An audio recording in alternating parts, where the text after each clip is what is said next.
আসসালামু আলাইকুম আরহামতুল্লাহি ওবরাকাতুহ।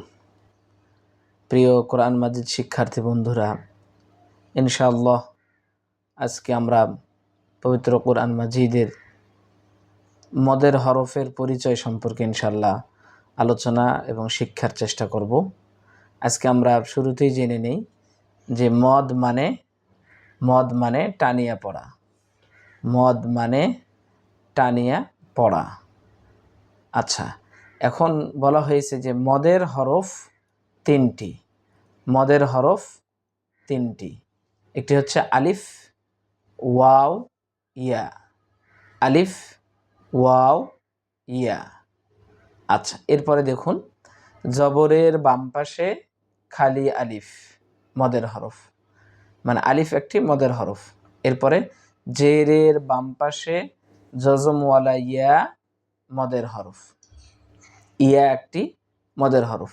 এরপরে পেশের বাম পাশে জজমওয়ালা ওয়াও, মদের হরফ, অর্থাৎ ওয়াও একটা মদের হরফ। এখন মদের হরফ হইলে তাহার ডান দিকের হরকতকে এক আলিফ টানিয়া পড়িতে হয়। মদের হরফ হইলে তাহার ডান দিকের হরকতকে এক আলিফ টানিয়া পড়িতে হয়।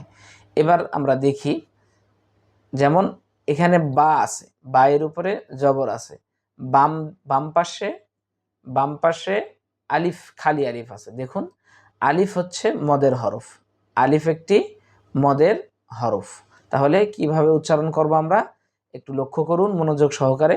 বা আলিফ জবর বা, বা আলিফ জবর বা, অর্থাৎ জবরের বাম পাশে খালি আলিফ। তাহলে এখানে আমরা এক আলিফ পরিমাণ টেনে পড়ব ইনশাআল্লাহ। এরপর দেখুন, বা ইয়াজের বি, বা ইয়াজের বি। এরপরে দেখুন, বা ওয়াও পেশ বু, বা ওয়াও পেশ বু, অর্থাৎ পেশের বাম পাশে জজমওয়ালা ওয়াও, পেশের বাম পাশে জজমওয়ালা ওয়াও। তাহলে আমরা এক আলিফ পরিমাণ টেনে পড়ব। জেরের বাম পাশে জজমওয়ালা ইয়া, জেরের বাম পাশে জজমওয়ালা ইয়া। এইভাবে যদি মদের হরফ আমরা তিনটি আলোচনা করি অথবা পড়তে পারি, তাহলে সহজে আমরা এক আলিফ টেনে পড়লে ইনশাল্লাহ আমরা সহি এবং শুদ্ধভাবে এক আলিফ মদটা আমরা শিখতে পারবো ইনশাল্লাহ।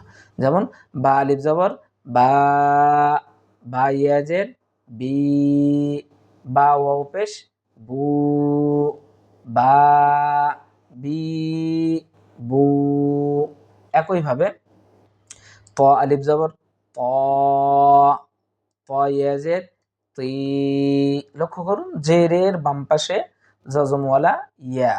এরপর ত ওয়াও পেশ তু, ত ওয়াও পেশ তু। দেখুন, পেশের বাম পাশে জজমওয়ালা ওয়াও। তাহলে ত তি তু। প্রিয় দর্শক, এখন লক্ষ্য করুন পরের হরফে তা আলিফ জবর তা, তা ইয়াজের তি, তা ওয়াও পেশ তু, তা তি তু।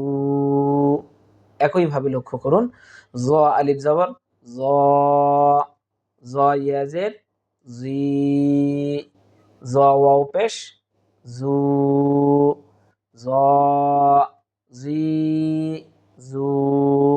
প্রিয় দর্শক, একইভাবে আমরা জবরের বাম পাশে খালি আলিফ, জেরের বাম পাশে জজমালা ইয়া, পেশের বাম পাশে জজমালা ওয়াও যেখানে আসবে ইনশাল্লাহ আমরা সেখানেই এক আলিফ পরিমাণ টেনে পড়ব। এখন মদের হরফ দ্বারা গঠিত শব্দ কিভাবে হবে এইটা আমরা ইনশাল্লাহ এখন শিক্ষা করার চেষ্টা করব। মদের হরফ দ্বারা গঠিত শব্দ।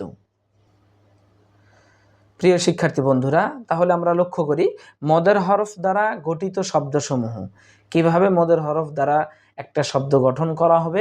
এখন আমরা সেই বিষয়টি শিক্ষা করার চেষ্টা করব ইনশাআল্লাহ। লক্ষ্য করুন, ইয়া জবর ইয়া, তা ইয়াজের তি, ইয়াতি। মিম আলিফ দুই জবর মান, ইয়াতীমান।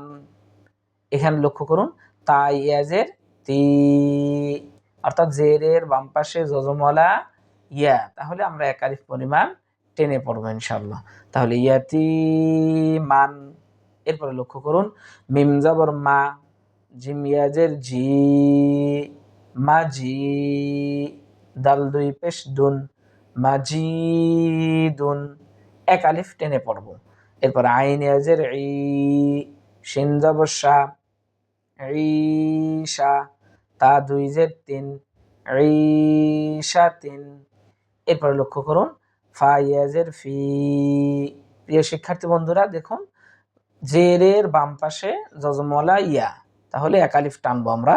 ফা ইয়াজের ফি, আইন জবর আ, মিম জবর মা, ফি আমা, লাম দুই জের লিন, ফি আমালিন। এরপরে লক্ষ্য করুন শিন পেশ সু, হা ওয়াও পেশ হু। এই যে দেখুন পেশের বাম পাশে যজমওয়ালা ওয়াও, তাহলে এটা মদের হরফ, এটা এক আলিফ পরিমাণ আমরা টেনে পড়ব। শুহু, দাল দুই পেশ দুন, শুহুদুন। এরপরে দেখুন কফ পেশ উ, আইন ওয়াও পেশ উ, উ, দাল দুই পেশ দুন, উউদুন, উউদুন। এরপর লক্ষ্য করুন হা আলিফ জবর হা, লক্ষ্য করুন জবরের বাম পাশে খালি আলিফ, জবরের বাম পাশে খালি আলিফ, এক আলিফ আমরা টেনে পড়ব। র ওয়াও পেশ রু, তাহলে হারু, নুন জবর না, হারুনা। এরপরে দেখুন র জবর র, ফা আইন জবর ফা, রফা, একটু কড়া করব, ফা আইন জবর ফা, রফা, নুন আলিফ জবর না। লক্ষ্য করুন জবরের বাম পাশে খালি আলিফ, তাহলে রফা'না, রফা'না। এইভাবে আমরা যদি মদের হরফ দ্বারা শব্দ গঠন শিখতে পারি, তাহলে আশা করা যায় ইনশাআল্লাহ আমরা সহিভাবে ইনশাআল্লাহ ধারাবাহিকভাবে আমরা পবিত্র কোরআন মাজিদ ধীরে ধীরে আমরা শিখতে পারবো। আল্লাহ সুবহানাহু ওয়া তাআলা আমাদের সকলকে পবিত্র কোরআন মাজিদ সহি শুদ্ধভাবে বুঝে শিক্ষা করার তৌফিক দান করুক। আমরা বলি আমিন। আসসালামু আলাইকুম ওয়া রাহমাতুল্লাহি ওয়া বারাকাতুহু।